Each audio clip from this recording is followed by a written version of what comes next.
30 araw o 3 araw na tigil pasada muling ikakasa dahil po yan sa mabagal daw na aksyon sa krisis sa langis. Kumuha po tayo ng update dyan sa pag-uulat ni Bombo Isa Cotoner.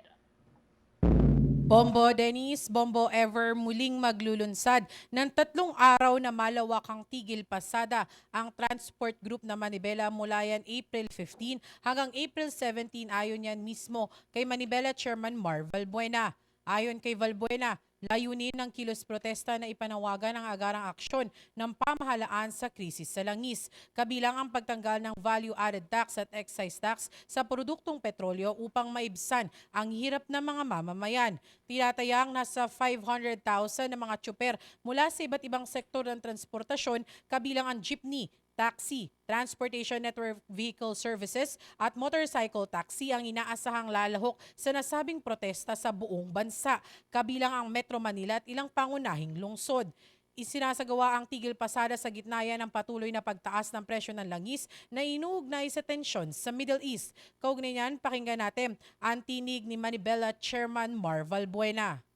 Epekto natin ay nasa 500,000 lalahok po rito.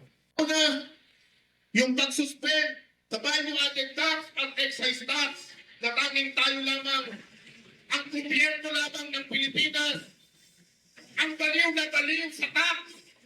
Pangalawa, yung pag-rollback sa mga produktong petrolyo na dapat bumalik na sa 55 pesos o mas mababa pa dahil tayo po ang nagbayad sa inangkat ng mga oil companies na ito. Tayo nga ang nagbayad, sila pa ang tumubo. Tubog-lugaw talaga. Kasabay ng tigil pasada, sisimulan din ng pamahalaan sa pangunguna ng Department of Transportation sa April 15 ang implementasyon ng Service Contracting Program para sa mga public utility vehicle driver. Gayunman, iginiit ng ilang progresibong grupo na may mga transport worker na posibleng hindi makinabang o maiwan sa naturang programa. Ayon kay Valbuena, duda sila sa maayos na implementasyon nito dahil hanggang sa kasalukuyan ay may mga hindi pa umano na babayaran ng pamahalaan sa mga tsuper na nakibahagi sa service contracting noong panahon ng pandemya.